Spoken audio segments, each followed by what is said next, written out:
हरे राम राम राम हरे हरे। तो मेरा voice clear आ रहा है सभी के पास? ओके। तो आप सभी भक्त आज भगवान श्री कृष्ण के इस जन्माष्टमी स्पेशल 3 डे सेमिनार में आप सभी भाग लिए और आज हमारा डे 3 है। डे 3 और आखिरी। आज हम जो है अपनी इस सेमिनार का अंतिम सत्र पे जाएंगे। भगवान श्री कृष्ण की लीलाओं को पढ़ना और सुनना और बोलना तीनों ही बहुत अधिक हमारे को शुद्ध करता है। सुनने वाले को भी शुद्ध करता है, बोलने वाले को भी शुद्ध करता है। और क्योंकि पढ़ के बोलना होता है तो पढ़ना वाला वही बोलता है, पढ़ने वाला ही बोलता है, तो वो भी शुद्ध होता है। तो ये मेरा भी परम सौभाग्य रहा कि भगवान श्री कृष्ण की लीलाओं को हमें श्रवण करने का मौका मिल रहा है, पढ़ने का मौका मिल रहा है और आप लोगों को सुनने का मौका मिल रहा है। तो अधिक समय ना लेते हुए हमने अभी तक जो जो चर्चा किया आपके समक्ष वो मैं रखता हूँ। लेकिन मेरे रखने से पहले मैं ये चाहता हूँ कि आपने 2 सत्र सुने हैं, उन दोनों सत्रों में से कोई भी एक, हर सत्र की एक टीचिंग जो आपको बैठ गई आपके हृदय में, वो आप लोग चैट बॉक्स पर लिख के भेजिए। 2 सत्र में हमने 20 लेसन्स कवर किए। उन 20 में से आपको पहले सत्र में कोई एक और दूसरे सत्र में कोई एक, जो भी आपके बहुत ही हृदय के नज़दीक है, वो आप लोग चैट बॉक्स पे मुझे लिख कर भेजिए। और फिर जो है हम आज के सत्र को प्रारंभ करेंगे आपके आंसर्स को देखने को प्रारंभ। लीला नहीं मैं बोल रहा, लीला गोवर्धन पूजा एक लीला है। मैं बोल रहा हूँ टीचिंग, जो लेसन्स, जो main part of the main crux और मेन जो हमारे सत्र है 50 लेसन्स, उसमें लेसन क्या आपको सीखने को मिला। हम आपको कल 20 लेसन्स तक बताए थे। The association one keeps determines one's action. Thank you. जैसा हमारा संग होगा वैसे ही हमारी क्रियाएं होंगी। तो हम कैसे लोगों का संग करते हैं वो महत्वपूर्ण है। Devotee should be humble, devotee should be humble and humbly accept his mistakes. अगर हम भगवान के सामने अपनी गलतियों को ईमानदारी के साथ, विनम्रता के साथ स्वीकार कर लेते हैं, तब भी हमें भगवान की कृपा प्राप्त हो सकती है। 2 भक्त टीचिंग्स बताए कल के सत्र में। इसलिए ये जो सेशंस हो रहे हैं आप देख रहे होंगे, आपको व्हाट्सएप ग्रुप में ज्वाइन करने से पहले रिक्वेस्ट, हम आपके रिक्वेस्ट रखते हैं, पहले देखते हैं, ताकि सिंसियरली जो सुन रहे हैं वो ही रहें। Chanting, hearing and worshipping develops the love for Krishna. Yes, the ultimate occupation of a soul is to humbly serve the supreme lord and is purity. भगवान की अहेतु की सेवा कर रहे हैं, that is also one of the teachings. But हमारे 20 lessons में जो हमने सीखा उसको हमें बताना है। तो कोई बात नहीं, हो सकता है आपको शरणागति, हियरिंग एंड चैंटिंग, यस, तो बहुत अच्छा है। हमें अपने आप को बहुत ही तृणादपि सुनी चेन तरोरपि। Yes, the pleasure of Krishna is above all the priorities. Very good. तो आप सबको हम वो शेयर करेंगे और आपके साथ रिकॉर्डिंग्स भी शेयर कर चुके हैं। जिन भक्तों को दोबारा सुनना है तो वो रिकॉर्डिंग्स भी सुन सकते हैं। और जिनको आज हम आखिर में इस सेशन के एंड में आपसे हम अपने नोट्स या जो लेसन्स हैं वो आपको शेयर कर देंगे। तो अभी हम आगे बढ़ते हैं आपके साथ। हमने अभी तक बहुत सारी लीलाओं को सुना, जो हमारे महत्वपूर्ण लीलाएं थी उनको हमने श्रवण किया। भगवान की कुछ महत्वपूर्ण लीलाओं को श्रवण करके हम लोग कल जो कहाँ पे रुके थे वहीं से हम आगे बढ़ते हैं। कल हमने 20 लेसन्स करे थे और हमने वहाँ तक गए थे गोवर्धन पूजा तक। और गोवर्धन पूजा के उपरांत भी एक बहुत इम्पोर्टेंट वृतांत जो है घटा था वो ये था कि नंद महाराज जो है द्वादशी वाले दिन, जैसे कल एकादशी है और परसों द्वादशी है, तो द्वादशी मतलब नंद महाराज के समय एक एकादशी के बाद जो द्वादशी आई, तो नंद महाराज स्नान करने जाते हैं। सुबह सुबह चले जाते, सुबह स्नान करना चाहिए। ये भी एक हैबिट है, early to bed early to rise. रात में जल्दी सोना और सुबह जल्दी उठना। तो नंद महाराज सुबह जल्दी उठ के स्नान करने गए, लेकिन जल के देवता हैं वरुण देव, तो वरुण देव है जो बाय मिस्टेकनली, गलती से वो ये सोचे कि वो समय से पहले स्नान करने आ गए। स्नान का भी एक समय होता है, किस समय स्नान करना चाहिए और किस समय स्नान नहीं करना चाहिए। तो कई बहुत जल्द, मतलब एक समय है, ब्रह्म मुहूर्त में भी हमें किस समय स्नान करना है, वो सारे टेक्निकलिटीज़ हैं। तो वरुण देव ने नंद महाराज को बंदी बना लिया और उस समय उनको जल के भीतर ले गए। तो जब भगवान श्री कृष्ण को ये बात पता चली, तो भगवान श्री कृष्ण वरुण देव से मिलते हैं, और जब वरुण देव ये जानते हैं कि अरे ये तो मेरे ही स्वामी हैं और ये उनके पिता हैं, तो वरुण देव क्या करते हैं, सब सबमिट करते हैं अपनी मिस्टेक, वो गलती कर दी है उसको एक्सेप्ट कर लेते हैं। और इस प्रकार नंद महाराज को वापस ले आते हैं भगवान श्री कृष्ण। और नंद महाराज बहुत ज़्यादा चकित हो जाते हैं, आश्चर्यचकित हो जाते हैं कि ये मेरे बेटे को इतना सम्मान दे रहे थे देवता। तो इस प्रकार से यह एक लीला होती है। और इतने में शरद ऋतु आ जाती है। जब शरद ऋतु आ जाती है तो भगवान का एक बहुत ही डिवाइन डांस होता है। तो हम सब जानते हैं इसको रास लीला कहते हैं। तो रास लीला के विषय में हम थोड़ा सा, जो हमारे आचार्यों ने हमें सिखाया है, समझाया है, उतना ही चर्चा करेंगे। तो गोपियाँ जो हैं बहुत प्रेम करती हैं भगवान श्री कृष्ण से, बहुत अधिक प्रेम करती हैं। गोपियों का प्रेम बहुत गहरा है भगवान के लिए। तो जब भगवान श्री कृष्ण एक बार शरद ऋतु के पूर्णिमा को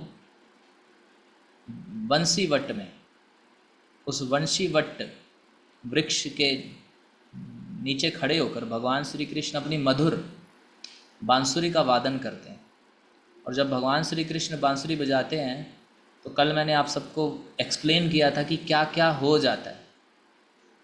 तो जब उस पूर्णिमा की रात्रि में गोपियों ने उस बंसी की ध्वनि को सुना, तो उनके हृदय भगवान श्री कृष्ण के लिए प्रेम से उमड़ पड़े। तो कोई गोपी जो है अपने पति के लिए भोजन पका रही थी, कोई गोपी अपने बालक को स्तनपान करा रही थी, कोई और ग्रह के कार्यों में व्यस्त थी। लेकिन जैसे ही भगवान की इस बांसुरी की ध्वनि सुनी, तो उनके कान उस ध्वनि का पीछा करने लगे कि ये ध्वनि कहाँ से आ रही। तो उन्होंने पाया कि ये ध्वनि कोई और नहीं, भगवान श्री कृष्ण के बांसुरी की ध्वनि है। और सारी गोपियाँ इतना अट्रैक्ट हो गई, इतना आकर्षित हो गई कि वो गोपियाँ जो हैं भगवान श्री कृष्ण से मिलने के लिए बहुत उत्कंठ, उसके अंदर एक लालसा उत्पन्न हो गई। और सब अपने अपने ग्रह के कार्य छोड़ दिए। और बहुत सारे गोपियों को उनके घर वालों ने रोकने का प्रयास किया, लेकिन वो रुकी नहीं, और श्री कृष्ण के पास बंसीवट में आ जाती हैं, मिलने आ जाती हैं श्री कृष्ण। तो जब श्री कृष्ण उनको देखते हैं, तो श्री कृष्ण बोलते हैं कि आप ये क्या कर रही हैं, आप लोग वापस जाइए। जैसे कल हमने देखा था ब्राह्मण पत्नियों को, तो भगवान ऐसा क्यों करते हैं, भगवान उनकी परीक्षा ले रहे होते हैं कि वास्तव में मेरे लिए इतना सेक्रीफाइस कर रही हैं। तो भगवान अंतःकरण में प्रसन्न है उनसे, लेकिन बाहरी लोकाचार के लिए भगवान उनको बोलते हैं कि आप वापस चले जाओ। लेकिन वो गोपियाँ बोलती हैं कि भगवान को क्रूर बोलते हैं, मतलब कि आप, अब हम आपके लिए सब कुछ त्याग के आ गए, अब हम वापस नहीं जाएंगे। तो फिर भगवान उनके इस समर्पण से बहुत प्रसन्न होते हैं। और फिर भगवान श्री कृष्ण, और ये भगवान की जो गोपियाँ हैं, ये कोई और नहीं है, ये भगवान की ही शक्तियाँ हैं, अंतरंगा शक्ति के ही विस्तार हैं। श्रीमती राधा रानी भगवान की अंतरंगा शक्ति हैं। तो ये गोपियाँ उनकी सहचरियाँ हैं, लेकिन कृष्ण से प्रेम करती हैं। तो सारी गोपियाँ जो हैं भगवान श्री कृष्ण को उनसे दूर नहीं रह पाएंगी। तो भगवान श्री कृष्ण ने अपने शक्तियों के साथ, तो शास्त्र में वर्णन है जैसे कोई बच्चा अपनी परछाई के साथ खेलता है, उसी प्रकार भगवान श्री कृष्ण ने इन गोपियों के साथ रास नृत्य करना प्रारंभ किया। तो भगवान ने अपना विस्तार कर लिया, तो जितनी गोपियां थी उतना विस्तार कर लिया, और श्री कृष्ण के साथ समस्त गोपियां रास नृत्य इसको बोलते हैं, संगीत वाद्य और नृत्य। तो जब ये चल रहा था तो गोपियों ने, हर प्रत्येक गोपी के साथ भगवान श्री कृष्ण थे, तो हर गोपी को ये लगने लगा कि मैं स्पेशल हूँ, मेरे साथ देखो श्री कृष्ण नृत्य कर रहे हैं। तो जब उनके अंदर ऐसा भाव आया तो श्री कृष्ण वहाँ से गायब हो जाते हैं, डिसअपेयर हो जाते हैं। और जब श्री कृष्ण डिसअपेयर हो जाती है तो सारी गोपियाँ एकदम उनके विरह के पीड़ा में स्थित हो जाती हैं, विरह की पीड़ा में स्थित हो जाती हैं और कृष्ण को ढूंढती हैं, कहाँ है कृष्ण, कहाँ है कृष्ण। तो हर एक लता से, वृक्ष से पूछती हैं कि आपने कृष्ण को देखा। और फिर अपनी पीड़ा को कम करने के लिए कृष्ण का गुणगान करते हैं। जब हम ऐसा इस लीला से सीख सकते हैं कि जब गोपियाँ विरह की पीड़ा फेस करती हैं तो वो क्या करती हैं, कृष्ण के गुणगान करती हैं और उनका नकल करने लग जाती हैं। तो एक गोपी कृष्ण बन जाती है तो दूसरी गोपी पूतना बन जाती है, तो वो उस प्रकार की लीला को फिर से खेलती हैं और इस प्रकार से अपनी पीड़ा को कम करने का प्रयास करती हैं। और इस प्रकार से चलते चलते, देखते देखते गोपियों ने देखा कि आगे चल के केवल 4 ही चरणों के चिन्ह थे। एक उन्होंने समझा कि ये चिन्ह जो है श्री कृष्ण के हैं और दूसरे चिन्ह श्रीमती राधा रानी के। तो अब राधा रानी के भाग्य की भूरी भूरी प्रशंसा करने लग गई कि राधा रानी कितनी फॉर्चुनेट है। लेकिन फिर आगे चल के देखते हैं तो एक ही चरण चिन्ह होते हैं। तो फिर गोपियाँ सोचती हैं तो अवश्य ही श्री कृष्ण ने राधा रानी को अपने हाथों पे उठा लिया होगा, क्योंकि वो थक गई होंगी। फिर थोड़ी दूर चलने के बाद वो राधा रानी को प्राप्त कर लेती हैं। वो देखती है राधा रानी भी वहाँ पे अकेली बैठी हैं। तो श्री कृष्ण कहाँ चले गए, तो राधा रानी भी इस प्रकार के भाव में आ गई कि श्री कृष्ण ने मैं ही स्पेशल हूँ। तो श्री कृष्ण उन्हें भी छोड़ के चले गए। और फिर बाद में क्या हुआ, सारी गोपियाँ वहाँ पे एकत्रित होके एक गीत गाती हैं जिसको हम सब जानते हैं, जिसका नाम हम कार्तिक के महीने में दामोदर अष्टकम के बाद गोपी गीत गाते हैं। तो गोपी गीत उन्होंने गाया और वो भगवान की प्रसन्नता के लिए गोपी गीत जब गाया तो भगवान वहाँ पे उनके लिए प्रकट हुए और फिर जो है समस्त गोपियों के हृदय फिर से प्रेम और प्रेम बढ़ गया और सब फिर वहाँ पे रास नृत्य हुआ। और इस रास नृत्य की लीला को इस प्रकार से श्रीमद् भागवतम में रास पंचाध्याय भी वर्णन किया गया है। तो यहाँ पे हमारा लेसन नंबर 21 मिलता है कि when a person becomes attracted by the supreme Lord Krishna one loses interest in all external obligations. जब हम भगवान श्री कृष्ण के प्रति आकर्षित हो जाएंगे तो फिर हमें बाहरी ऑब्लिगेशंस हैं, नियम कानून है या बाहरली हमारी जिम्मेदारियां, कर्तव्य हैं, उनमें फिर हमारा इंटरेस्ट नहीं रहेगा। तो ये अच्छी बात है या बुरी बात है? अभी कई लोग हो सकता है ये बोलें कि तो फिर हम कृष्ण भक्ति करेंगे तो हम अपने सारे काम धंधा सब खराब हो जाएगा हमारा, हमें क्या वो नहीं करना, क्या हमारा वो छूट जाएगा? तो इसलिए कई लोग कृष्ण भक्ति में आते नहीं जल्दी से, बोलते हैं इस कृष्ण की भक्ति में आने से हम जो है ज़्यादा भक्तिमय बन जाएंगे और विरक्त हो जाएंगे और अपनी जिम्मेवारियां नहीं निभाएंगे। तो इसलिए पेरेंट्स बच्चों को जो है भक्ति कृष्ण इस्कॉन नहीं जाने देते। मेनली बोले भक्ति करो लेकिन घर बैठ के करो। तो जब मैं ज्वाइन करने वाला था, मुझे याद है जब मैंने ज्वाइन करना था इस्कॉन, फुल टाइम डिवोटी बनना था 2014 में, तो हम गुरु महाराज से मिले, परम पूज्य लोकनाथ स्वामी महाराज से मिले। तो महाराज ने हमें यह उदाहरण दिया था गोपियों का कि गोपियाँ किस प्रकार से फिर भगवान को शरणागत हो गई। तो इस प्रकार से महाराज प्रेरित किए और मुझे आज भी याद है फर्स्ट टाइम महाराज से मिलना हुआ और महाराज इस प्रकार से प्रेरित किए कि जिस प्रकार से गोपियों ने अपना सर्वस्व त्याग दिया श्री कृष्ण की सेवा के लिए, उसी प्रकार हमारा भी भाव होना चाहिए। तो अगर हम भगवान से अट्रैक्ट होते हैं तभी ये कर पाएंगे। अगर हम अट्रैक्ट ही नहीं है भगवान से तो फिर ये नहीं हो पाता। कई बार लोग बोलते हैं ना कि कई बार हमारे पास लोग आते हैं, प्रभु जी हमें मंदिर में रख लीजिए, हम मंदिर में ही रहेंगे, हम फुल टाइम सेवा करेंगे, हम बस सेवा ही करेंगे। लेकिन उनका कृष्ण से प्रति आकर्षण नहीं होता, इसलिए वो रह नहीं पाते।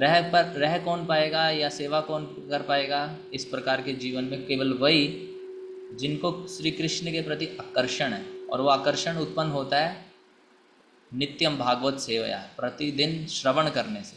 अगर हम श्रवण नहीं करेंगे तो ये आकर्षण नहीं आएगा।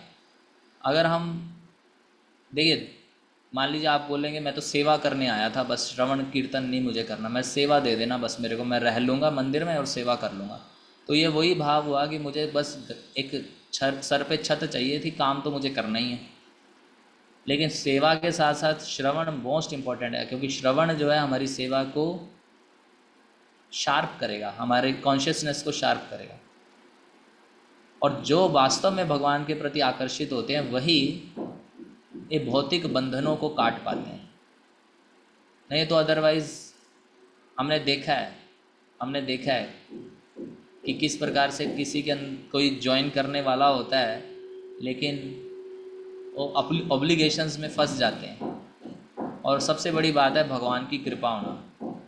अगर भगवान की कृपा है तो फिर कर पाते हैं। तो पॉइंट इज़ दैट कि हमारा अट्रैक्शन होना चाहिए भगवान के साथ, तभी हम इन भौतिक ऑब्लिगेशंस को पार कर पाएंगे।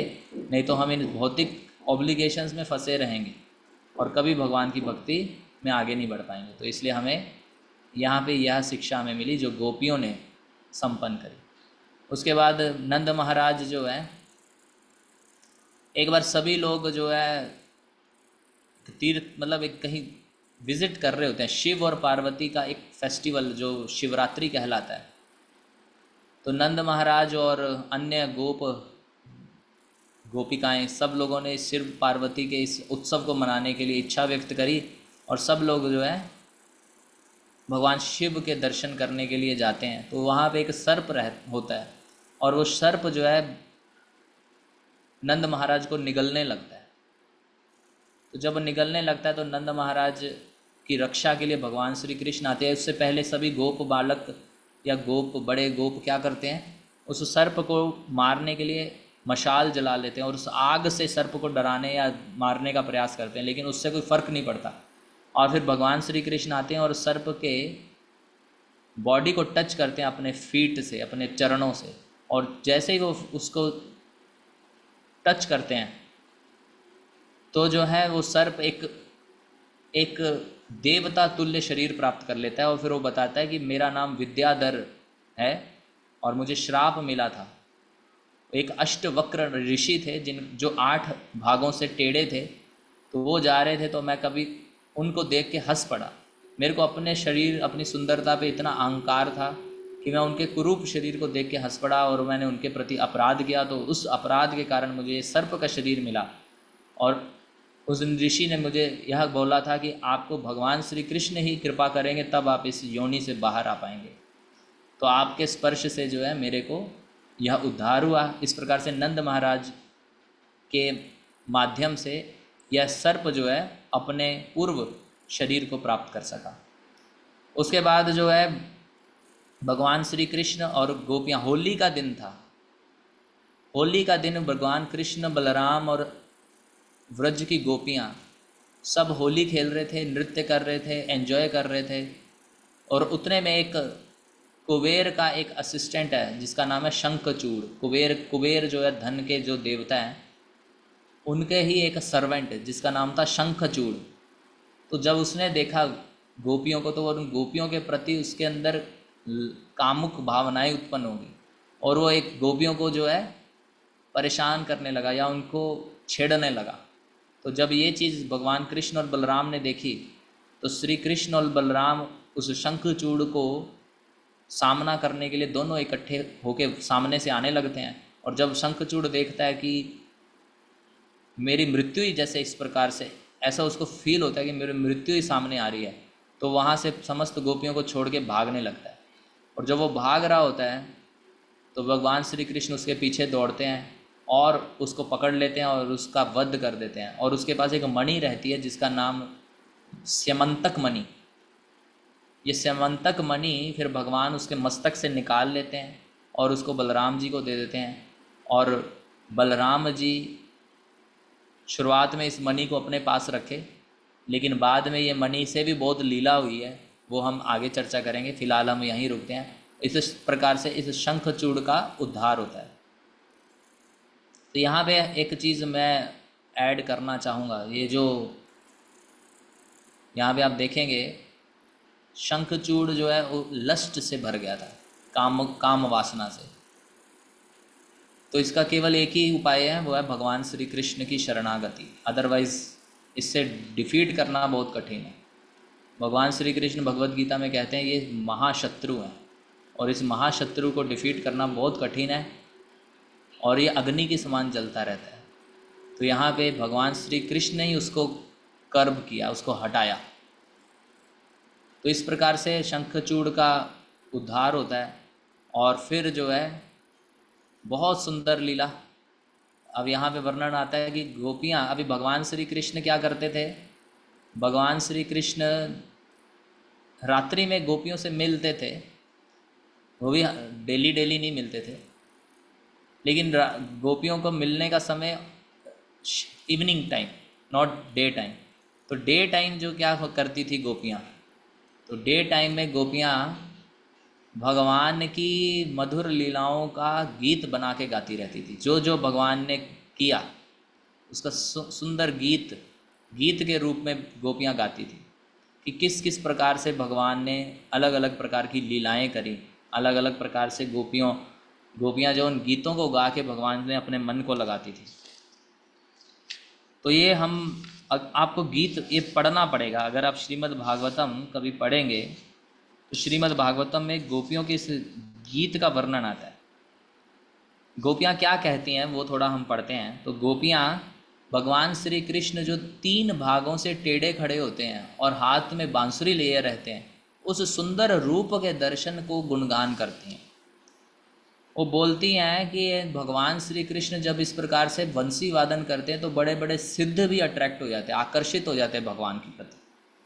जो गाय है, बैल है, या जो भी अलग पशु हैं, वो दिव्य आनंद में स्थित हो जाते हैं।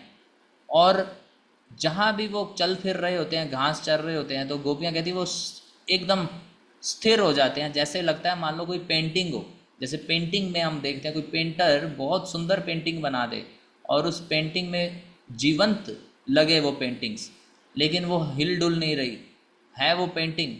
तो रियल में अगर मान लीजिए ऐसे हो जाए कि वो पेंटिंग नहीं है, लेकिन कोई व्यक्ति ऐसे खड़ा है जैसे मान लो पेंटिंग लग रहा है, जैसे हमारे अनिल प्रभु हैं, उनके बैकग्राउंड में पेंटिंग है एक गोपिका की, तो उसी प्रकार से वास्तव में वैसा फील होने लग जाता है कि जैसे ये गाय, बैल, मोर ये एकदम स्तंभित हो गए। तो नदियाँ, यमुना नदी बहना बंद कर देती है।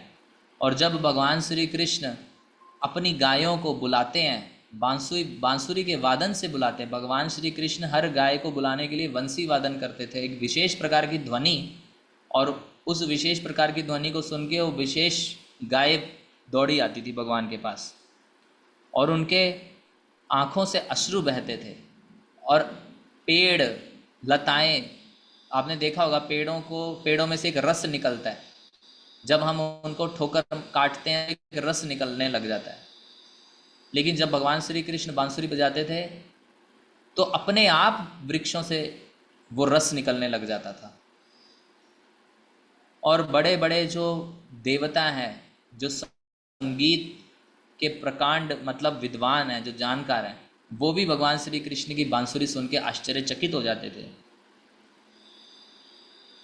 और एक और बहुत सुंदर वर्णन करती हैं गोपियाँ कि जब भगवान श्री कृष्ण बंसी बजाते हुए वृंदावन में मतलब अपने घर वापस आ रहे हैं गैयाँ चरा के, तो क्या होता है, उनकी बांसुरी से काले हिरण की मतलब हिरनी, काली हिरनी इतनी आकर्षित हो जाती थी। मतलब हिरणों का झुंड आकर्षित हो जाता था, और जैसे जैसे श्री कृष्ण आ रहे हैं और उनके पीछे पीछे आ जाते थे। इतना आकर्षण भगवान श्री कृष्ण की बांसुरी से ही है। तो इस गीत को गाती हैं गोपियाँ।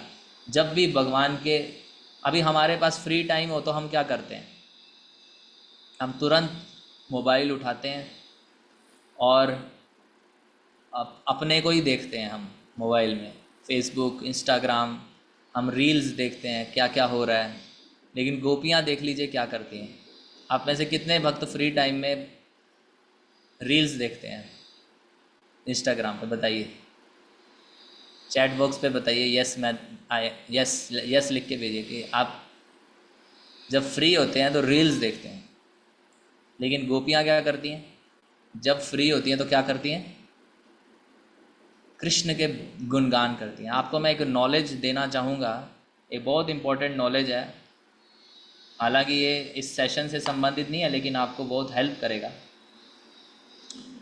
वो ये कि जब हम रात में सोते हैं, रात्रि में जब हम सोते हैं, तो जैसे ही अंधेरा होता है तो हमारे शरीर की रचना इस प्रकार से की गई है कि मेलाटोनिन नामक एक केमिकल हमारे दिमाग में रिलीज़ होता है, जो ये संदेश है कि अभी सोने का समय है। जैसे ही रात्रि होती है तो ये मेलाटोनिन हमारे बॉडी में जनरेट होना प्रारंभ हो जाता है।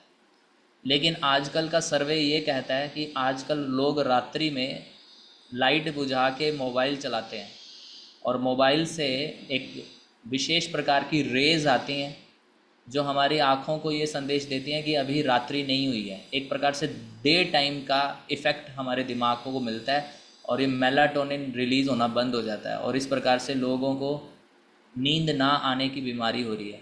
और नींद ना आने के कारण सब लोग बीमार पड़ रहे हैं और सुबह जल्दी नहीं उठ पाते, और फिर मंगला आरती जप में सोते हैं। जप में हम आंखें बंद करके अंधेरा कर रहे हैं, लेकिन जिस समय सोना है उस समय नहीं सो रहे। इसलिए मोबाइल और रील्स फ्री टाइम में देख के हम अपने कृष्ण कॉन्शियसनेस को ख़राब कर रहे हैं। तो हमें क्या करना है, गोपियों से ये बात सीखनी है। सो यहाँ पे आप लेसन नंबर 22 नोट कर सकते हैं कि हमारे अपने फ्री टाइम को हमें कैसे यूटिलाइज़ करना है। हमारा जो फ्री टाइम है वो श्री कृष्ण। अच्छा, आपको मैंने बोला ना, मोबाइल चलाने से क्या होता है, मेलाटोनिन रिलीज़ नहीं होता। लेकिन उसी का विकल्प क्या है, अगर आप कोई बुक पढ़ के सोते हैं या कोई म्यूज़िक प्ले करके सोते हैं, खुद बजाते हैं। अगर आपको हारमोनियम आता है, सोने से पहले आप हारमोनियम का कोई हरे कृष्णा धुन बजा के सोइए, या बुक पढ़ के सोइए प्रभुपाद जी की, तो आप डीप स्लीप अटेन कर पाएंगे। और आप डीप स्लीप अटेन करेंगे तो आपका हेल्दी शरीर होगा। अदरवाइज़ हमें डीप स्लीप नहीं मिलेगा। रील देखने के बाद सोने पे हमारा माइंड एक्टिव रहता है और रात भर हम सो नहीं पाते। इसलिए रात्रि के समय एक हैबिट आप लोग अपने जीवन में अपना लीजिए, सोने से 1 घंटा पहले गैजेट स्विच ऑफ कर दीजिए, गैजेट यूज़ बंद कर दीजिए, गैजेट मत यूज़ कीजिए। आप व्हाट्सएप, फेसबुक, इंस्टा सब बंद कर दीजिए सोने से 1 घंटा पहले। और फिर आप 1 घंटे के बीच में जो है वो रीडिंग करिए, बुक रीडिंग, और फिर सोइए। तो आपका देखना शरीर भी स्वस्थ रहेगा और आपका मॉर्निंग प्रोग्राम भी अच्छा होगा। तो यह एक लेसन आप ले सकते हैं, लेसन नंबर 22, जो मैंने नोट नहीं किया था लेकिन इस लीला से हमें समझ में आ रहा है। तो इस प्रकार से गोपियों से हमें ये शिक्षा मिली। और फिर गोपियों के इस संवाद के बाद भगवान श्री कृष्ण एक बार अपने ग्वाल बालों के साथ खेल रहे थे, और तभी एक अरिष्टासुर नामक एक असुर आया जो बैल के रूप में आया, और भगवान श्री कृष्ण और गोप बालकों को परेशान करने लगा। और भगवान श्री कृष्ण ने उसके एक सींग को तोड़ डाला, उसके सींगों को पकड़ा और उसके पहले सींग तोड़ डाला। और फिर जब वो फिर से गुस्से में दौड़ता हुआ आया, और फिर भगवान श्री कृष्ण ने उसी सींग से उसको ऐसा पीटा कि वो वमन करते हुए, उल्टी करते हुए मर गया। और यहीं से आप लोग एक लीला और जानते हैं कि गोपियों ने बोलना प्रारंभ किया कि आपने एक बैल का, गोवंश का वध किया, इसका अपराध लगेगा आपको। तो आपको जो है समस्त तीर्थ जलों में स्नान करके अपने इस पाप का पश्चाताप करना है, प्रायश्चित करना है। तो भगवान श्री कृष्ण ने समस्त नदियों का आवाहन किया और अपने एड़ी से एक एड़ी की चोट से जो है एक कुंड का निर्माण कर लिया, उसमें समस्त नदियों ने अपने जल प्रवाहित किए। भगवान श्री कृष्ण वहाँ पर स्नान किए और फिर भगवान श्री कृष्ण बोले अब आपने एक असुर का सपोर्ट किया तो आपको भी गोपियों, आपको भी जो है पाप लगा है, तो आपको भी स्नान करना पड़ेगा। तो आप स्नान करना चाहती तो मेरे कुंड में स्नान कर लीजिए। लेकिन गोपियाँ बोली नहीं, हम अपना खुद करेंगी। तो अपने कंगनों से श्रीमती राधा रानी स्वयं अपने कंगन से एक कुंड का निर्माण करने लगे। बहुत समय बीत रहा था तो फिर भगवान श्री कृष्ण कृपावश फिर से नदियों अपने ही उस श्याम कुंड के जल से राधा कुंड के जल का निर्माण किए। और वहाँ पे फिर जो है ये भगवान के प्रेम का स्थल है, जो कि गोवर्धन के तट, गोवर्धन शिला, गोवर्धन पर्वत के तलहटी पर है। तो इस प्रकार से ये लीला संपन्न होती है। और यहाँ पे हमें लेसन नंबर 22 मिलता है कि अपने फ्री टाइम को हमें किस तरीके से यूटिलाइज़ करना है। और साथ ही साथ हमें एक और लेसन, यहाँ 22 लिखा है तो इसको आप 23 कर लीजिए। वो 23 नंबर लेसन ये है, pure devotee are so intimately connected with Krishna through their hearts that their activities actually represent Krishna supreme will. तो जो शुद्ध भक्त होते हैं वो भगवान श्री कृष्ण से इतने गहरे कनेक्ट होते हैं कि जो भी शुद्ध भक्त करते हैं वो वास्तव में कृष्ण की परम इच्छा को ही संपन्न कर रहे होते हैं। वैष्णव क्रिया मुद्रा विज्ञ न बुझाए, मतलब कहने का है कि वैष्णव जो कार्य करते हैं उसको कोई व्यक्ति समझ नहीं सकता, लेकिन जो परम वैष्णव शुद्ध भक्त होते हैं वो जो क्रिया कर रहे होते हैं वो केवल भगवान के ही सुप्रीम विल, उनकी परम इच्छा का ही रिप्रेजेंटेशन होता है। भगवान के भक्त और भगवान ओपोजिशन में कार्य नहीं करते। भगवान कुछ चाहते हैं और भक्त कुछ कर रहा है। भगवान भी वही करते हैं जो भक्त वही करता है जो भगवान की इच्छा होती है। कई बार लगेगा कि भक्त ने ये गलत किया, लेकिन वो परम इच्छा को संपन्न कर रहे होते हैं भगवान के। तो यहाँ पे ये लेसन मैंने क्यों बताया? ये लेसन मैंने इसलिए बताया कि जब अरिष्टासुर का वध हो चुका था तो उस समय नारद जी बहुत उतावले थे कि जल्दी से भगवान श्री कृष्ण मथुरा पे पहुँचे और मथुरा में जाके एक तो कंस का वध करें और दूसरा मथुरा के लोगों को भी कल्याण करें। अभी बहुत समय ब्रज में बिता लिया, अब मथुरा में जाएं। तो नारद जी कंस के पास चले गए और कंस को बता दिए कि भी इस प्रकार से नंद महाराज का लड़का, नंद का लड़का जो है वही तुम्हारा काल है। तो कंस ने, जब कंस को हालांकि पता था, लेकिन कंस व्यवस्था करने लगा कि अभी जो है मथुरा में बुलाएंगे और मथुरा में जो है व्यवस्था बनाता हूँ मैं। और कंस ने क्या किया, अक्रूर जी को बुलाया और अक्रूर जी को बोला कि आप जो है तुरंत मथुरा जाओ, मैं यहाँ व्यवस्था कर रहा हूँ एक धनुर्यज्ञ की, और क्या बोलते हैं, पहलवानों के साथ युद्ध करना है। आप जो है जाके वहाँ से नंद के लड़के को लेके आओ, दोनों को, कृष्ण और बलराम को। तो यहाँ पे कोई व्यक्ति सोच सकता है कि नारद जी अच्छी खासी जीवन चल रहा था भगवान का, ब्रज में खूब एंजॉय कर रहे थे, भगवान को मथुरा ला के परेशान करने की क्या आवश्यकता थी। लेकिन यहाँ पे हमारा लेसन नंबर 23 बोलता है कि शुद्ध भक्त जो कार्य करते हैं वो इतने डीपली कनेक्ट होते हैं भगवान के साथ कि उनके सारे कार्य भगवान की परम इच्छा की पूर्ति के लिए होते हैं। तो नारद जी ने यहाँ पे कंस को बता के सही किया या गलत, आप लोग राइट और रॉन्ग लिख के चैट बॉक्स पे बताइए। क्या नारद जी अगर सही किए तो राइट लिखिए और नारद जी ने अगर रॉन्ग किया तो रॉन्ग लिखिए। तो ऑफ कोर्स नारद जी परम वैष्णव हैं और नारद जी के द्वारा जो यह संपन्न हुआ यह एकदम करेक्ट है। तो यह अगर हमारा लेसन नंबर 23। उसके बाद भगवान श्री कृष्ण को अभी अक्रूर जी लेने आ रहे हैं और भगवान श्री कृष्ण यहाँ पे अपने केसी घाट पे वहाँ भ्रमण कर रहे हैं, लीला कर रहे हैं, क्रीड़ा कर रहे हैं। और यहाँ कंस ने अक्रूर जी के जाने से पहले एक असुर को भेजा जिसका नाम था केशी। ये घोड़े के रूप में था और ये भगवान का वध करने के लिए, उस घाट का नाम केशी घाट इसलिए पड़ा क्योंकि वहाँ पे भगवान श्री कृष्ण ने इस केशी नामक असुर का वध किया। तो ये जब दौड़ा दौड़ा आ रहा था भगवान के पास भगवान को मारने के लिए, तो भगवान ने अपना हाथ इसके मुंह में दे दिया और ये हाथ इतना गर्म रहा, इतना गर्मी प्रोड्यूस किया कि इससे रहा नहीं गया। और ये जो है मर गया। ये केशी घाट का यहाँ पे वध हुआ। तो यहाँ पे हमें लेसन नंबर 24 मिलता है, जो आके आपकी स्क्रीन पे है। तो ऐसे तो भगवान के हाथ कमल के सदृश हैं, सॉफ्ट हैं, कोमल हैं और बहुत शीतलता प्रदान करने वाले, लेकिन उनको जो भगवान से प्रेम करते हैं, और वही हाथ जो भगवान से द्वेष करते हैं उनके लिए कठोर, और जिस प्रकार से केशी के लिए गर्म लोहे के समान थे, उसी प्रकार भगवान के हाथ भी जो भगवान से द्वेष करते हैं उनके लिए वैसे हो जाता है। तो यहाँ पे हमें शिक्षा मिलती है, he reciprocates according to our approach. हम जैसे भगवान को अप्रोच करेंगे, भगवान भी हमारे साथ वैसा रेसिप्रोकेट करेंगे। और गीता में इसको भगवान ने बोला है, ताम्स तथैव भजाम्य हम, जो जिस भावना से मुझे भजेगा मैं भी उसी के साथ वैसा रेसिप्रोकेट करूँगा। तो जो भक्त हैं उनके साथ भगवान का प्रेम पूर्वक आदान प्रदान रहता है। कभी कभी भगवान कठोर भी आए तो भी कल्याण करते हैं, लेकिन फिर भी वो कठोरता क्यों हो, हम भक्तों के साथ नहीं करते, लेकिन भगवान तो सबका कल्याण चाहते हैं। तो इस प्रकार से इस लीला से हमें यह लेसन नंबर 24 मिलता है। फिर उसके बाद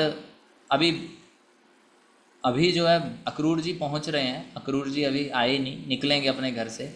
इतने में भगवान श्री कृष्ण और गोपजन हाइड एंड सीक खेल रहे हैं, लुक्का छिपी। आप में से कितने भक्तों ने अपने बचपन में लुक्का छिपी खेला है? यस लिख के बताइए, लुक्का छिपी खेला है आप लोगों ने? ऑफ कोर्स खेला होगा। ये आपको जानकारी देते हैं, जो भी 2000 से पहले के बच्चे हैं, 2000 सन से पहले के बच्चे जिन्होंने जन्म लिया 2000 सन से पहले, ये जनरेशन फिर भी ठीक थी। और 2000 के बाद जो बच्चे पैदा हो रहे हैं इनको जेन जी बोलते हैं, जेन जी, जेड जनरेशन। और वर्णन करते हैं कि ये तो खतरनाक है ही। इसके बाद जो 2014 के बाद या 2016 के बाद जो बच्चे पैदा हो रहे हैं इनको अल्फ़ा जनरेशन बोलते हैं। ये सबसे डेंजरस जनरेशन है। अगर इसे गाइड नहीं किया गया तो ये पूरा एकदम कोई धर्म पालन करने वाले नहीं है। अभी जेन जी भी पालन करने वाला नहीं है और अल्फ़ा तो बिल्कुल पालन नहीं करेगा। इनको बचाना है तो फिर हमें प्रचार करना होगा। और शिला प्रभुपाद जी ने 1966 में जो इस्कॉन खोल दिया, आप सब जानना चाह रहे थे कि झांसी में क्या हुआ, झांसी में क्या हुआ। तो झांसी में प्रभुपाद जी ने शुरुआत करी थी,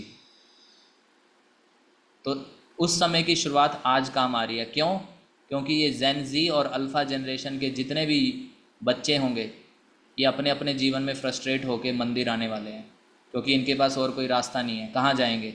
जब ये फ्रस्ट्रेट होंगे तो या तो ये फिर से हिप्पी बनेंगे, और क्योंकि प्रभुपाद जी ने हिप्पियों को बदलना कैसे है उसका मार्ग दिखा चुके हैं, इसलिए भारत में अधिक से अधिक मंदिर खुल रहे हैं।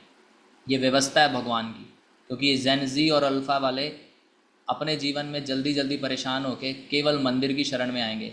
लेकिन आप बताइए, अगर मंदिर खाली होंगे तो क्या इनको हेल्प मिल पाएगी? क्या हमारी जिम्मेदारी नहीं बनती कि हम प्रभुपाद जी की बुक्स को अच्छे से प्रमोट करें, पढ़ें? क्योंकि हम ही इनके लिए हेल्प हैं। अगर हम ही पढ़ेंगे नहीं, लिखेंगे नहीं, तो फिर इनको कौन हेल्प करेगा? तो आगे वाली जनरेशन के लिए हमें मार्ग प्रशस्त करना है, इसलिए हमें अच्छे से प्रभुपाद जी की बुक्स पढ़नी होंगी। तो यहाँ पे ये बात मैंने क्यों बताई? ये बात मैंने इसलिए बताई कि भगवान श्री कृष्ण बालकों के साथ खेल रहे थे और हाइड एंड सीक खेल रहे थे। तो 90 से 2000 के बीच में जो बच्चे जन्मे हैं उन्होंने ये खेल बहुत अच्छे से खेले हैं। उसके बाद बच्चे मोबाइल पे गेम खेलते हैं और मोबाइल में हाइड एंड सीक का जो मज़ा है वो नहीं आता। तो इस प्रकार से भगवान श्री कृष्ण और गोप बालक हाइड एंड सीक खेल रहे थे।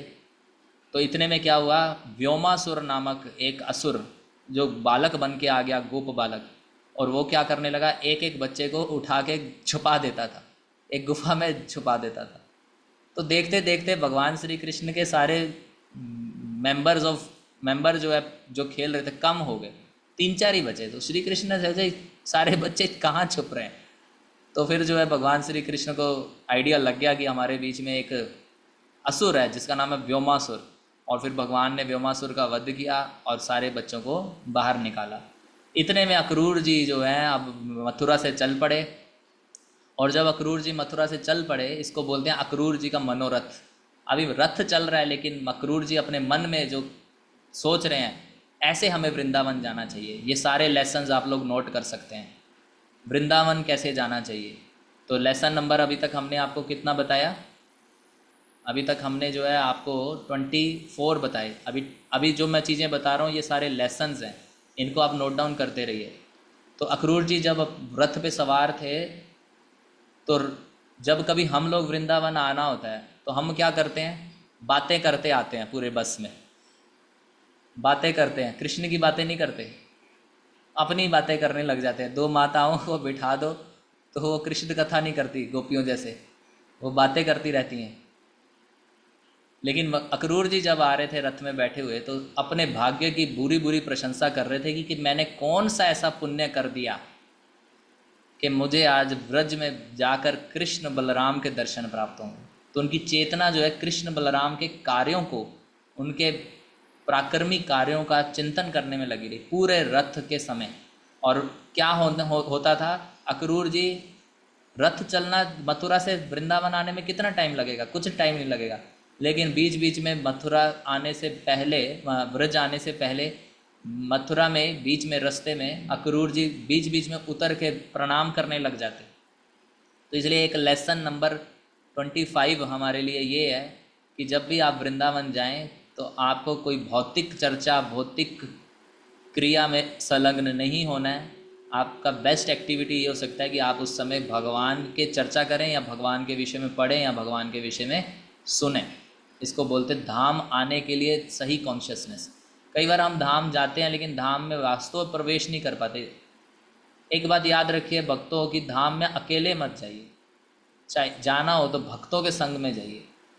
कई बार हम अकेले जाते तो हमारा कॉन्शियसनेस मेंटेन नहीं कर पाते हम। तो अक्रूर जी इस प्रकार से आए और अक्रूर जी बीच बीच में उतर जाते थे और मतलब सोचने पड़ जाते थे कि जब मैं जाऊंगा तो मैं कृष्ण को चरणों को स्पर्श करूंगा, फिर कृष्ण मेरा आलिंगन करेंगे, फिर कृष्ण मुझे अपने घर पे ले जाएंगे। इस प्रकार से सोचते सोचते रथ नहीं चल पा रहा था और सुबह से लेकर शाम होगी। और शाम को अक्रूर जी जैसे ही ब्रज वृंदावन पहुँचे तुरंत उन्होंने पहले प्रणाम किया, फुल दंडवत प्रणाम। तो यहाँ से हमें शिक्षा मिलती है, इसको आप लेसन नंबर 27 बोल सकते हैं। हम 27 पे आगे 26 number lesson, entering in Braj. सबसे पहले प्रणाम करना है धाम को। स्टेशन हो, मान लीजिए आप मथुरा स्टेशन उतरे, आप बोलेंगे अरे यहाँ पे प्रणाम करेंगे, लोग बोलेंगे देखो ये अभी उतरा ही है ट्रेन से, क्या कर रहे हैं, एकदम क्या करने लगा, लेट गया ये वहाँ पे। नहीं, हम अपने धाम को प्रणाम कर रहे हैं। इसलिए ब्रज या क्यों धाम को प्रणाम करना है? धाम की परमिशन हमें चाहिए कि हम धाम की कृपा मांगते हैं, ताकि हम वास्तव में जिस जगह पे आ रहे हैं, उपदेशामृत में वर्णन है कि वैकुंठ से श्रेष्ठ है मथुरा, मथुरा से श्रेष्ठ है वृंदावन, वृंदावन से श्रेष्ठ है गोवर्धन, और गोवर्धन से भी सबसे श्रेष्ठ है राधा कुंड। तो इस प्रकार से हम जब ब्रज में प्रवेश करें तो हमें ब्रज धाम को प्रणाम करना है। किसी भी धाम को, कहीं पे भी हम जाते हैं तो धाम को प्रणाम करना है। तो इस प्रकार से यहाँ पहुँच गए, अक्रूर जी पहुँच गए। तो जो वो मनोरथ कर रहे थे, मन में सोच रहे थे रास्ते पर, तो जैसे ही वह पहुँचे वृंदावन तो श्री कृष्ण और बलराम जी के दर्शन होते हैं। और श्री कृष्ण और बलराम क्या करते हैं, भगवान जब उनका आलिंगन करते हैं, उन जो जो सोचा था अक्रूर जी ने वही हुआ। और फिर अक्रूर जी को घर ले जाते हैं, उनका आओ भगत होता है। और फिर अक्रूर जी बताते हैं कि इस प्रकार से कंस व्यवस्था कर रहा है, कंस एक बहुत धनुर्यज्ञ की व्यवस्था कर रहे हैं। और भगवान कृष्ण बलराम हंसने लगते हैं और रेडी हो जाते हैं अगले दिन अक्रूर जी के साथ जाने के लिए। और जब ये बात गोपियों को पता चलती है कि अक्रूर जी लेके जा रहे हैं कृष्ण बलराम को, हालांकि अभी कुछ फाइनल नहीं था अभी कृष्ण बलराम वापस आएंगे कि नहीं आएंगे, ये बात की कोई चर्चा नहीं थी, लेकिन गोपियों को टेंशन हो गया कि अब कहीं कृष्ण वापस आएंगे कि नहीं, जिनको हम हर क्षण देखती हैं वो हमारी आंखों से ओझल हो रहे हैं। और श्री कृष्ण विधाता को और साथ ही साथ अक्रूर जी को कोसने लगे कि तुम्हारा नाम अक्रूर है लेकिन तुम क्रूर हो, जो हमारे से कृष्ण और बलराम को दूर ले जा रहे हो। लेकिन अक्रूर जी ने नहीं सुनी, अक्रूर जी रथ को आगे लेते जाते रहे। और गोपियाँ जो हैं अंतिम देर तक उस रथ को देखती रही, जब तक उस रथ से उठने वाली धूल ना खत्म हो गई और उस रथ के ऊपर लगा झंडा जब दिखना बंद ना हो गया, तब तक नयन पथगामी, उसी नयन उधर ही उस रास्ते पर उन्होंने लगा दिए और वहाँ वैसे ही खड़ी होगी जैसे कोई पेंटिंग खड़ी हो। ये फिर से वर्णन आया श्रीमद् भागवतम में कि जैसे कोई चित्र हो, ऐसे चित्र जैसी बन के रहेगी। और फिर गोपियाँ जो है भगवान के अपने आप को सांत्वना देने के लिए उनका गुणगान करने लगीं। और फिर अक्रूर जी ने स्नान किया, और जो कि कल सपना माता जी पूछ रही थी, स्नान के समय उन्होंने भीतर जल में कृष्ण बलराम को देखा, तो बाहर देखा तो रथ पे भी कृष्ण बलराम। तो वास्तव में ओरिजिनल श्री कृष्ण और बलराम वहाँ पे रह गए, और वसुदेव कृष्ण और संकर्षण, बलराम जी की जगह संकर्षण, वो दोनों मथुरा चले गए। तो इस प्रकार से भगवान श्री कृष्ण मथुरा में प्रवेश किए। और जैसे ही मथुरा में प्रवेश किया, आप सबने ये लीलाएं जानी होंगी। एक धोबी से मिले जो कपड़े धो रहा था, तो कपड़े कंस के थे, तो भगवान ने उस कपड़ों को डिमांड करी कि कपड़े हमें दे दो, तो उन्होंने कपड़े नहीं दिए। तो कृष्ण ने उसको एक लाफड़ मारा और वो धोबी का उद्धार हो गया। और फिर उसके बाद वो कपड़े लेके भगवान श्री कृष्ण को फिट नहीं हो रहे थे, तो एक टेलर ने उसको फिट करके दिया। भगवान श्री कृष्ण और टेलर से बड़े प्रसन्न हो गए और उस टेलर को सारूप्य मुक्ति का वरदान दे दिया। फिर आगे चल के एक फूलों का माली मिला, जिसने बहुत सारे फूलों की पुष्प माला बना के भगवान को अर्पण करी। फिर एक कुबड़ी, एक सुंदर थी कुबड़ी मिली, जो कंस के लिए चंदन लेप तैयार करके ले जा रही थी, सुगंधित चंदन। तो भगवान श्री कृष्ण ने बोला ये चंदन हमें दे दो, तो गोपी ने उसने दिया नहीं, उसने भगवान को अर्पण कर दिया वो चंदन। और भगवान ने एक पाँव उसके पैर पे रखा और एक हाथ से उसकी ठोडी के ऊपर मारा, तो वो सीधी होगी और बड़ी सुंदर बन गई। और इस प्रकार से वो कुब्जा ने भगवान के प्रति आकर्षित हो गई, और कुब्जा ने डिमांड करी कि आप मेरे घर पे आइए। भगवान श्री कृष्ण बोले बाद में आएंगे आपके यहाँ। और फिर भगवान श्री कृष्ण शिव के धनुष का दर्शन किए, उस शिव धनुष को तोड़े, और इस प्रकार से मथुरा के लोगों को आनंद देने लगे। तो यहाँ पे हमारे को एक लेसन मिलता है, lesson number 27, what we offer may not be the greatest thing. हम कोई भगवान को अर्पण कर रहे हैं, कोई वस्तु हो सकता है वो इस संसार में, इस भौतिक धारणा से बहुत कीमती या बहुत अच्छी ना हो, लेकिन अगर वो वस्तु ऑफ़र की जाती है प्योर लव और डिवोशन के साथ, तो भगवान उसका बहुत बहुत बड़ा मूल्य देते हैं। इसलिए वस्तु की कीमत नहीं है, भाव की कीमत है। वस्तु हो सकता है आपने, जैसे विदुर जी के यहाँ तो बहुत 56 भोग नहीं बने थे, लेकिन भावना अच्छी थी तो भगवान ने स्वीकार किया। और दुर्योधन ने 56 भोग बनाए तो भी भगवान ने स्वीकार नहीं किए। ठीक है जी। तो उसके बाद फाइनल ब्लोज ऑफ डेथ, तो कंस डर गया कि अरे मेरी मृत्यु आ गई है।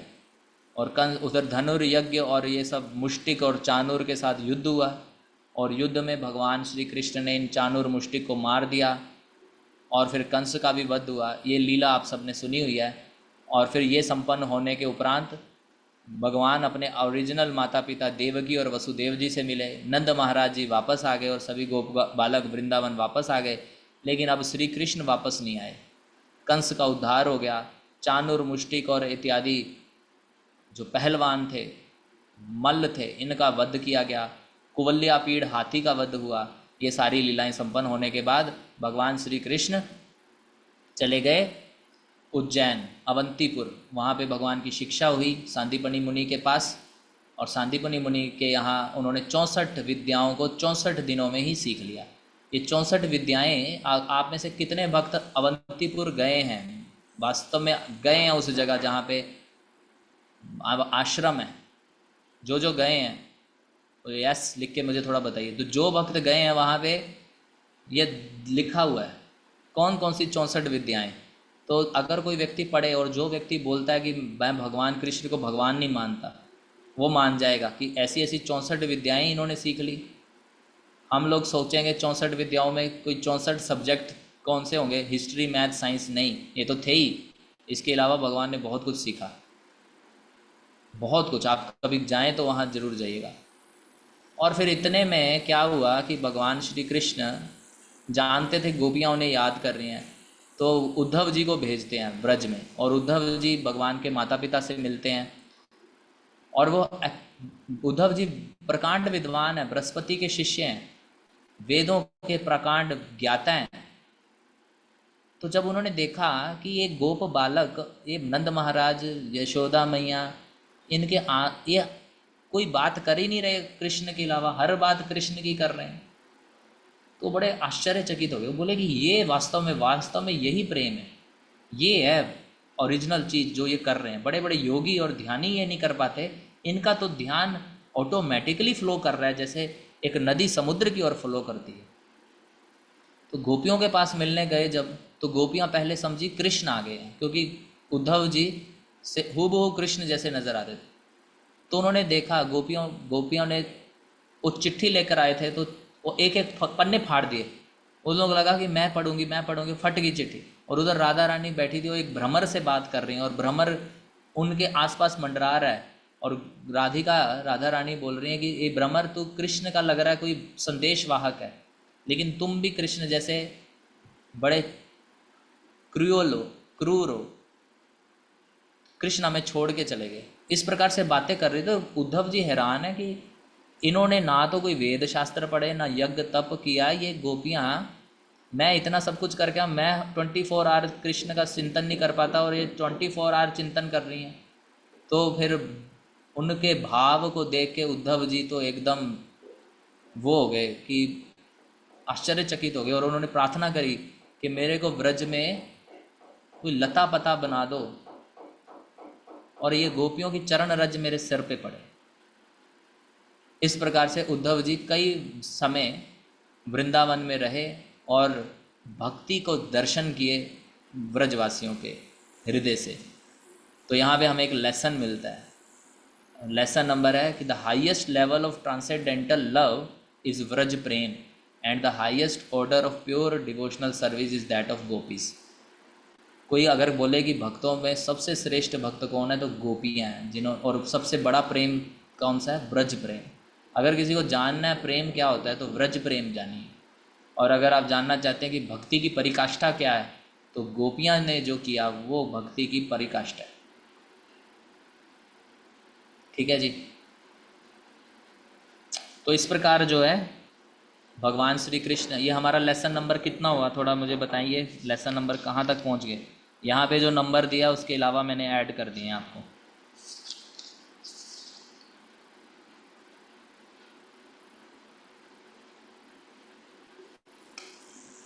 तो 28 या 29 हो गए होंगे, 28 हो गया, ओके। तो यहाँ होने के बाद फिर जो जिन जिन को भगवान ने बोला था मैं तुम्हारे को मिलने आऊँगा, कुब्जा के पास मिलने गए। फिर अक्रूर जी ने बोला था मेरे घर आइए, तो भगवान ने कंस का वध किया, अक्रूर जी के घर गए, और अक्रूर जी के घर पहुँच के अक्रूर जी को बोले कि आप हस्तिनापुर जाओ। अब यहाँ से स्टार्ट हो जाती है, मथुरा से थोड़ा थोड़ा टच मिलेगा महाभारत। तो भगवान श्री कृष्ण बोले आप अब जाइए, पांडवों से मिलिए, माता मेरी बुआ कुंती से मिलिए और पांडवों से मिलिए, और मुझे पता करके बताइए कि उनकी वो कोई कष्ट में तो नहीं है। तो अक्रूर जी भगवान के आदेश प्राप्त करके हस्तिनापुर पहुंचते हैं, वहाँ कुंती महारानी से मिलते हैं, और कुंती महारानी बताती हैं कि किस प्रकार से उनके बच्चों के प्रति षड्यंत्र या राज्य में इस प्रकार की भावना रखी हुई कि इनको हटाया जाए, उसको किया जाए, तो हमारे बच्चों को बहुत प्रताड़ित किया जाता है।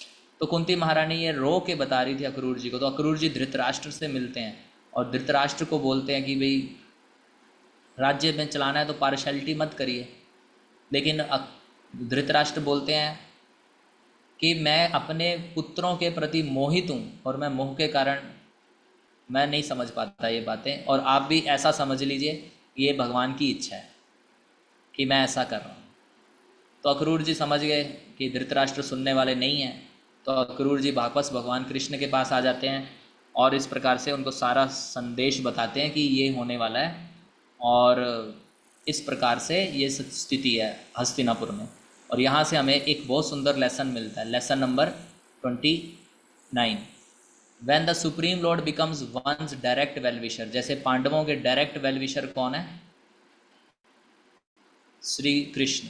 When the supreme becomes one's direct well wisher, all that one can desire। और फिर जब भगवान ही सबके शुभ चिंतक बन गए हैं किसी के, तो फिर वो जो भी इच्छा करेगा या जो उसके पास कमी होगी उसकी पूर्ति अवश्य होगी। भगवान इसको क्या बोलते हैं गीता में, योग क्षेमम वहाँ में हम। तो जिसके पास जो कमी है उसको पूरा करेंगे और जिसकी जो इच्छा है उसकी भी पूर्ति कर देंगे। लेकिन किसकी? जिसके भगवान ही शुभ चिंतक बन गए हैं। तो अगर हमारे शुभ चिंतक भगवान बन जाएं तो भक्ति में हमारी क्या इच्छाएं हैं भक्ति की प्रगति के लिए वो भी पूरी होंगी, और भक्ति की प्रगति में क्या कमियां हैं वो भी दूर होंगी।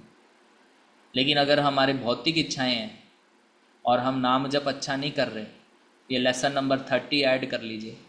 जिनका अच्छा जप नहीं है, अटेंटिव जप नहीं है, जो अटेंटिव जपा नहीं करते, उनकी भौतिक इच्छाएं पूरी हो जाती हैं, क्योंकि जप कभी निष्फल नहीं जाएगा। तो आप मान लीजिए आपको भौतिक जगत में ऐश्वर्य प्राप्त करने की इच्छा ही है और आपका जप जो है इनअटेंटिव है, तो आपकी भौतिक इच्छाएं पूरी हो जाएंगी। Lesson number 30। अब आप भौतिक इच्छा पूरी करना चाहते हैं आध्यात्मिक, तो आध्यात्मिक इच्छा पूरी करना चाहते हैं तो अटेंटिव जपा कीजिए, ना कि इनअटेंटिव जपा। ये डेफिनेटली ये मैंने खुद रियलाइज़ किया है। मैं पहले भी कई बार सत्रों में बताया कि अगर हम इनअटेंटिव हैं साधना में तो हमारा भौतिक जगत में ऐश्वर्यवान बन जाएंगे हम, हमारी भौतिक इच्छाएं पूरी होंगी।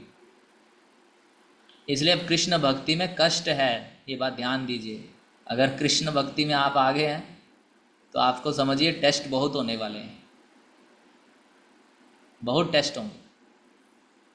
फिर आप बाद में ये ना बोलिएगा कि कृष्ण ने भक्ति में आ गए तो हमारा सब छिन गया।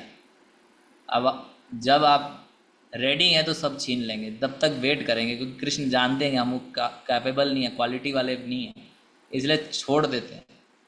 लेकिन ये डेफिनेटली है, हम अब कृष्ण भक्ति करेंगे, हम ऑटोमेटिकली सब छोड़ेंगे। ज़रूरी नहीं हमें कष्ट दे के छुड़वाएंगे, नहीं, हम ऑटोमेटिकली सब त्याग देंगे। लोगों की दृष्टि में हम कंगले बन जाएंगे, लेकिन कृष्ण की दृष्टि में हम सबसे अमीर व्यक्ति होंगे।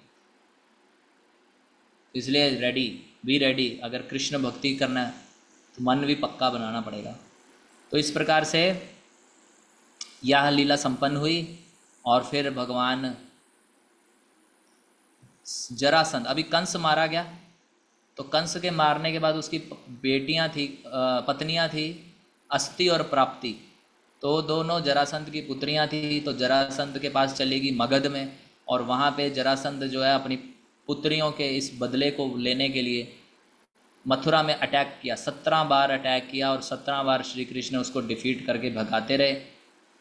इस प्रकार जरासंध के साथ उनका 17 बार युद्ध हुआ। और फिर क्या हुआ, 18th टाइम जब जरासंध आया तो उसके साथ साथ काल्यवन भी आ गया। काल्यवन एक असुर था जो बहुत पावरफुल किसी व्यक्ति से लड़ना चाहता था, वो श्री कृष्ण के मथुरा सिटी पे आ गया लड़ने के लिए।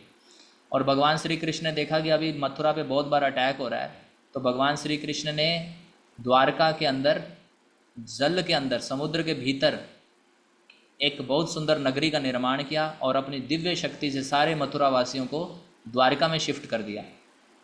और भगवान श्री कृष्ण यहाँ काल्यवन के साथ सामने जब आए तो दौड़ने लगे, भागने लगे, और भागने लगे, काल्यवन पीछे पीछे दौड़ने लगा।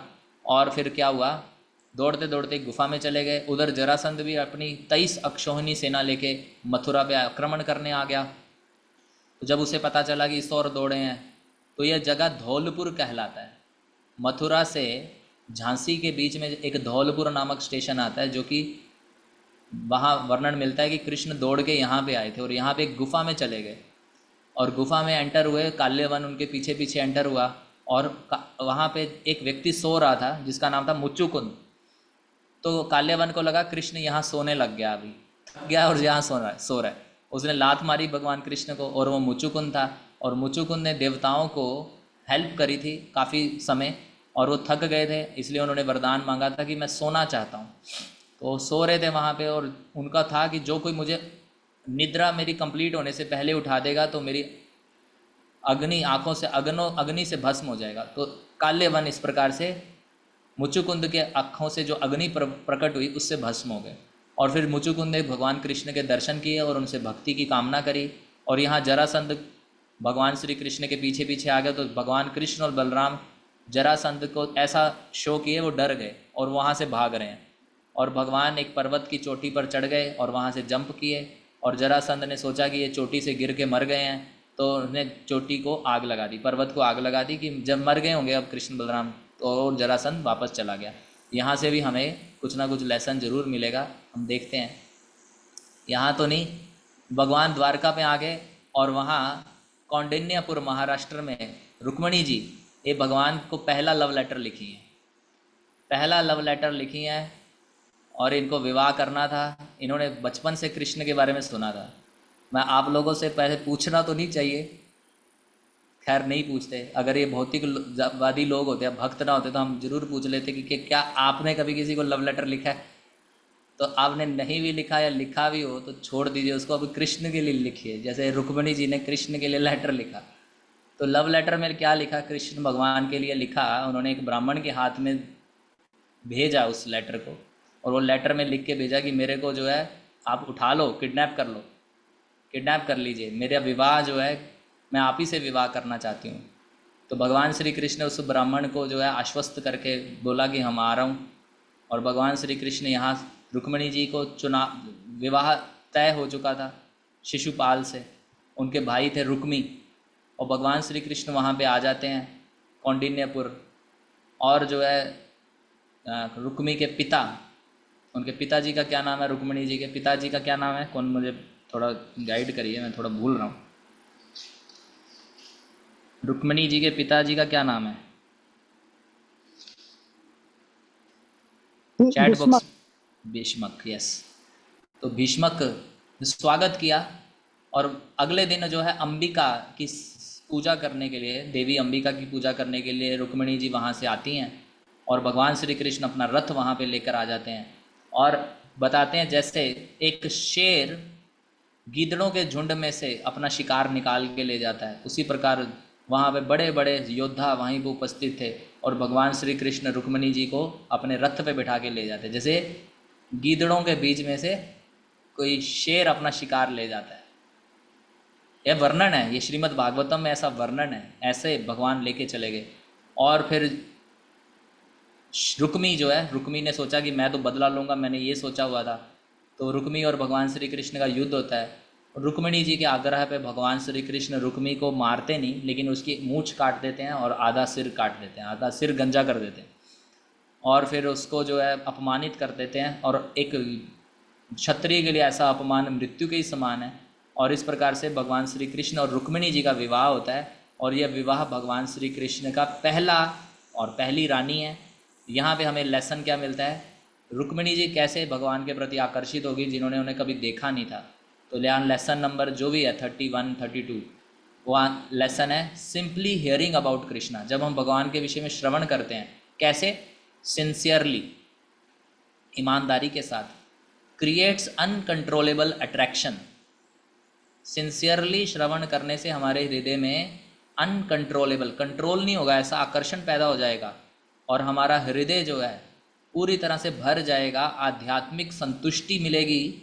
और चाहेंगे हम और मिले और मिले, इस प्रकार से हमारे अंदर अट्रैक्शन पैदा हो जाएगा केवल श्रवण के द्वारा। तो अच्छा श्रवण करना है, सिंसियरली श्रवण करना है, और ये हमारे हृदय में भगवान के प्रति बहुत गहरा आकर्षण पैदा कर देगा। और फिर हम अंतःकरण में अपने एक फुलफिलमेंट फील करेंगे। और चाहिए, आनंदाम बुद्धि वर्धनम, और आनंद का सागर जो है बढ़ता जाए, ऐसा हो जाएगा। तो इस प्रकार से जो है रुक्मिणी जी किस प्रकार से भक्त बनी, ये हमारे को क्लियर हुआ। और इतने में जो है आगे बहुत सारी लीलाएं हैं, आगे काफ़ी सारी चीज़ें थी। मैं आपको शॉर्ट में बता रहा हूँ अभी। होता क्या है, फिर भगवान श्री कृष्ण जो हैं उनको एक मणि की लीला जो है वो यहाँ से मिलती है हमें। ये जो मणि थी बलराम जी के द्वारा सत्राजीत को मिल जाती है। जो बलराम शंखचूड़ की जो मणि थी वो सत्राजीत के पास आ जाती है। और सत्राजीत जो है उस मणि को, एक्चुअली ये मणि जो है इस समंतक मणि, ये समंतक मणि की कथा है, ये बहुत इंपॉर्टेंट कथा है। मैं एक कुछ समय पहले सोलापुर गया था, तो वहाँ पे एक संवाद चल रहा था समंतक मणि का। तो सूर्य देव के ये भक्त थे शत्राजीत, और सूर्य देव ने ये मणि दी थी समंतक मणि शत्राजीत को। और ये मणि इतनी कमाल की मणि थी, आप लोग हैरान हो जाएंगे कि कितना सोना पैदा करती थी। ये मणि जिसके पास थी, ये सोना पैदा करती थी। अभी हम लोग सोना खरीदने जाते हैं तो एक तोला पूछते हैं ना, एक तोला कितने का है, तो हमें तोला क्या पता, 1 किलो हमें क्या पता किस तरीके से उसको काउंट करते हैं। तो ये जो मणि थी, ये जितना तोला पैदा करती थी सोना, कि एक व्यक्ति ऐश्वर्यशाली हो गया। तो सत्राजीत को अहंकार हो गया था, और भगवान श्री कृष्ण के द्वारका नगरी में ये सत्राजीत ये मणि पहन के घूम रहे थे, लेकिन श्री कृष्ण को अर्पण नहीं करी। तो ये मणि, एक दिन क्या हुआ, सत्राजीत का भाई ये मणि लेके चला, और मणि लेके जंगल में गया तो एक शेर ने उसका वध कर दिया। अभी जब शेर के पास वो मणि थी, तो जामवन जी वहाँ पे थे, और जामवन जी ने उस शेर का वध किया और मणि को लेके आ गए, और वो मणि उनके पास थी। लेकिन श्री कृष्ण के ऊपर ब्लेम लग गया। सत्राजीत ने बोला कि मेरे भाई का वध कर दिया कृष्ण ने, और मणि अपने पास रख लिया। तो भगवान श्री कृष्ण पे जब ये ब्लेम लगा, तो भगवान श्री कृष्ण गए ढूंढने की, मणि मेरे पास तो है नहीं, किसके पास है। तो ढूंढते ढूंढते जामवन जी के पास आए, और जामवन जी और कृष्ण के बीच 28 दिन युद्ध हुआ, और जामवन जी समझ गए कि ये श्री राम ही हैं। और फिर बाद में जामवन जी ने वो मणि श्री कृष्ण को दी, प्लस अपनी पुत्री दी। इसलिए उनका भगवान श्री कृष्ण का दूसरा विवाह होता है, जिसका पत्नी का नाम है जामवती। और जब श्री कृष्ण उस लेके आ जाते उस मणि को वापस, तो सत्राजीत बड़ा शेम फील करता है, बड़ी शर्म फील करता है कि मैंने देखो कृष्ण पे ब्लेम लगा दिया।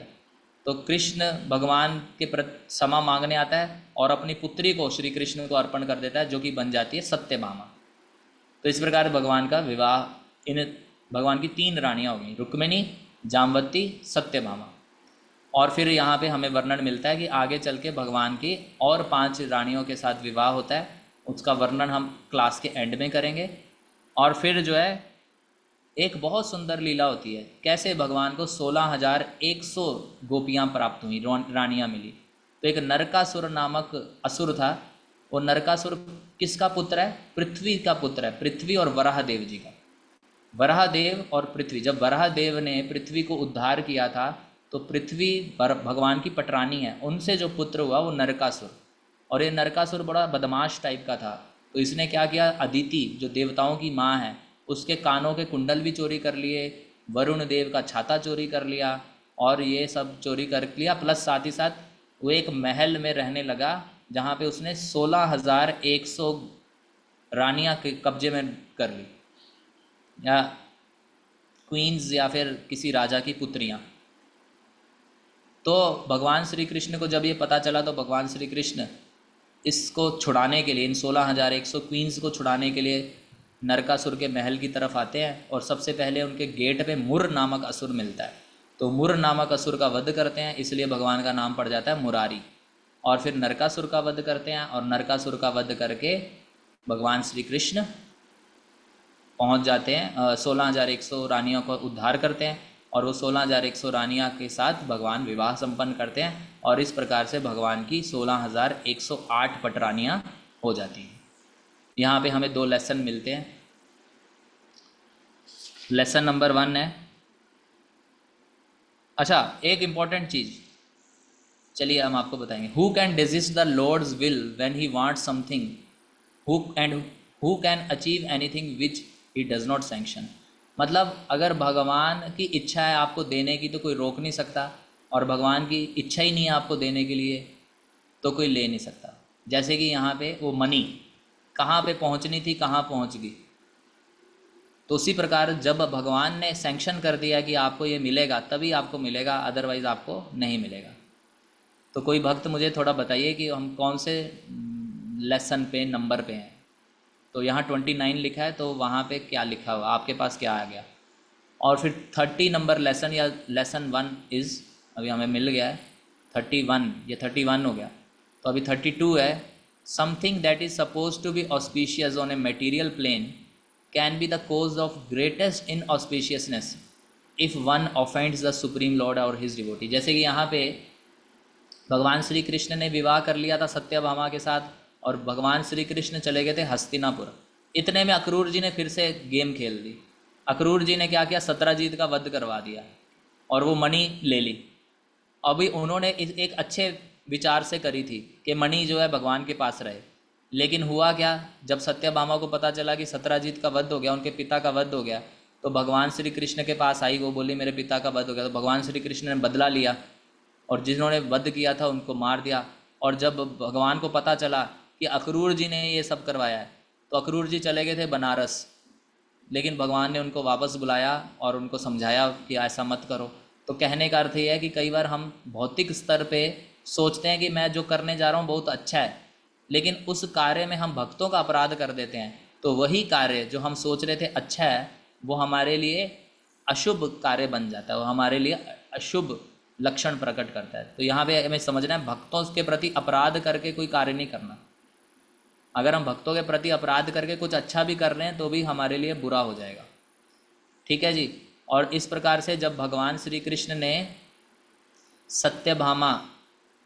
सत्यभामा का ये इच्छा पूरी करी, उनके पिता का बदला लिया और नरकासुर का वध हो गया, सब कुछ कर दिया, तो नरकासुर ने, मैंने बताया ना, इंद्र देवताओं की माँ अदिति के कुंडल चुरा रखे थे। तो भगवान वो कुंडल वापस देने के लिए स्वर्ग गए, उन्होंने कुंडल वापस करे और जब वहाँ से जाने लगे तो सत्यभामा ने इंद्र की नगरी अमरावती में पारिजात वृक्ष देख लिया और सत्यभामा ने बोला पारिजात चाहिए, तो भगवान श्री कृष्ण ने पारिजात ले लिया। अभी जिस इंद्र को भगवान ने अभी अभी सब कुछ वापस किया, वही इंद्र भगवान के ऑपोजिशन में आ गया, बोला मैं, आप कैसे ले जा रहे हैं पारिजात मेरे यहाँ से। और दोनों के बीच में थोड़ा सा युद्ध हुआ, भगवान ने हरा दिया इंद्र को और फिर पारिजात वृक्ष लेके आ गए। यहाँ से हमें एक लेसन मिलता है, लेसन नंबर 33, वो ये कि जब हम अहंकार के द्वारा मद हो जाते हैं, मतलब पागल हो जाते हैं, अहंकार किस चीज़ का, हमारे पास कोई बहुत ऐश्वर्य है, हम जब अहंकार में होते हैं तो भगवान जो हम पर ही कृपा करते हैं हर चीज़ की, उनके प्रति भी अनग्रेटफुल हो जाते हैं, कृतज्ञता व्यक्त नहीं करते। हम भगवान को भी भूल जाते हैं, हम भगवान के प्रति भी कृतज्ञता व्यक्त नहीं करते ड्यू टू अहंकार। तो ये एक लेसन है, इसलिए हमें अहंकार नहीं करना किसी भी चीज़ का, हर जो चीज़ हमारे पास है वो भगवान की कृपा है। और lesson number 33, to cross our illusion this is must to take shelter of lord Krishna. जैसे इंद्र माया में फंस गए, जिन भगवान ने उनको हेल्प किया उन्हीं के विरुद्ध खड़े हो गए, ये माया है। अगर इस माया से हमें निकलना है तो हमें केवल और केवल भगवान श्री कृष्ण के शरण लेनी होगी। मम माया दुरत्यया, माया से बचने के लिए भगवान का शरण लेना है। तो इस प्रकार से यहाँ लेसन नंबर 33 होता है। और अब मैं जो है 8 रानियों के नाम आपके सामने दिखा रहा हूँ।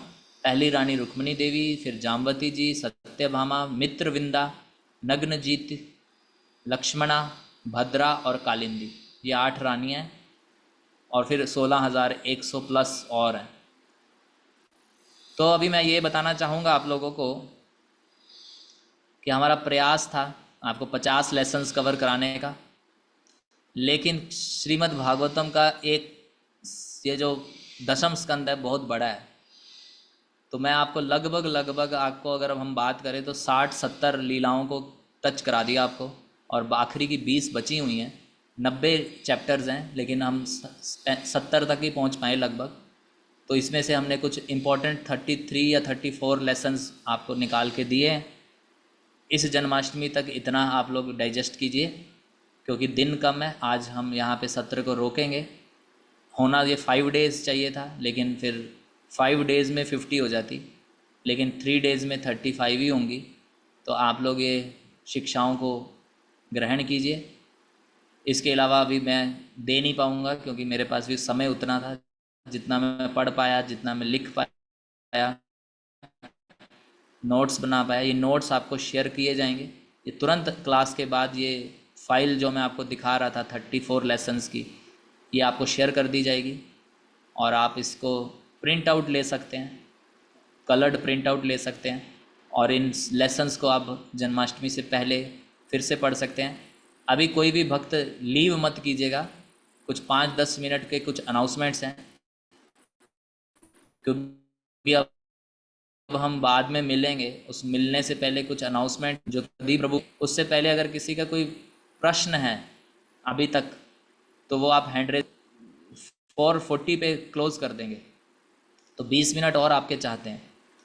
यस प्रेम भक्ति माता जी, अनम्यूट करके बोलिए। हरे कृष्णा प्रभु जी, दंडवत प्रणाम।